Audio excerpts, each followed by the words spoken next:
உலகெங்கிலும் வாழும் தமிழ் நெஞ்சங்களுக்கு உங்கள் செல்வ கார்த்திக்கின் அன்பு கலந்த வணக்கங்கள்.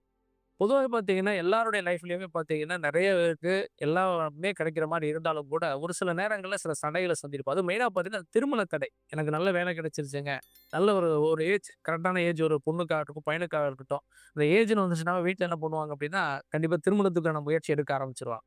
அப்ப திருமணத்துக்குன்னு பார்த்தீங்கன்னா, மெயினா நம்ம பார்க்கக்கூடிய விஷயம் அப்டின்னா, வியாழன் நோக்கம், குரு நோக்கம் அப்டிம்பாங்க. ஒரு சிலர் குரு நோக்கம் எப்போ வந்துச்சுன்னு கேட்பாங்க. ஒரு சிலர் வியாழன் நோக்கம் வந்துச்சுன்னு எப்டின்னு கேட்பாங்க.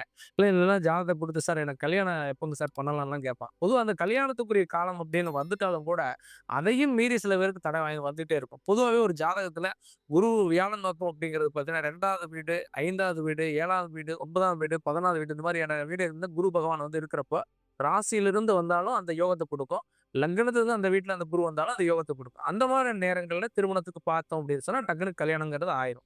அதே ஒரு சிலருக்கு அந்த நேரம் வந்து கூட அந்த குருபலன் வந்தும் தடையா இருக்கிறவங்க ஜாதகங்கள பார்ப்போம். அதுன்னு பார்த்தீங்கன்னா, பிறப்புலயே அவங்க ஜாதகத்துல செவ்வாய் தோஷங்கள், ராகு கேது தோஷங்கள், அல்லது கலஸ்திர தோஷங்கள். அத நான் சொன்ன மாரி இந்த பூர்வீக தோஷம். நம்ம ஆல்ரெடி ஒரு வீடியோ போட்டோம் பூர்வீக தோஷத்த பத்தி. அது பார்க்காம போய் பாருங்க. பூர்வீக தோஷத்துல பார்த்தீங்க அப்படின்னு சொன்னா, இருந்தாலும் திருமண தடைகள் உருவாறதுக்கு வாய்ப்புகள் இருக்கு.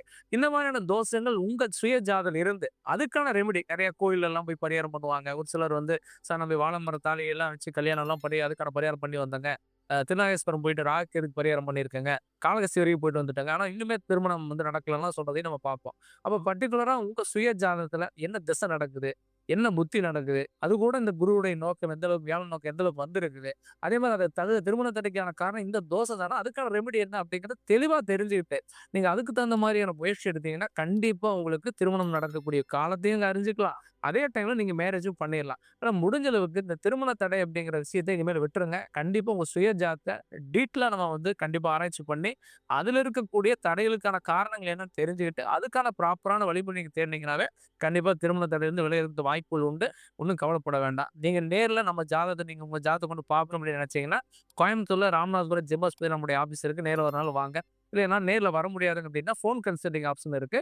தாராளமா உடைய நம்பர் நம்முடைய வாட்ஸ்அப் நம்பருக்கு உங்க சுய ஜாதகத்த நீங்க வந்து அனுப்பிச்சு வைங்க. அல்லது டேட் ஆஃப் பர்த், டைம் அனுப்பிச்சு வச்சா கூட, அத நம்ம பார்த்து டீட்டெயிலா தெளிவுபடுத்திக்கலாம். ஆக மொத்தம் எல்லா நாளும் நல்ல நாள் தான். கண்டிப்பா உங்களுக்கு எல்லா நாளும் கண்டிப்பா வளமும் கிடைக்கட்டும். மேலும் ஒரு நல்ல வீடியோல உங்கள சந்திக்கிறேன். நன்றி, வணக்கம்.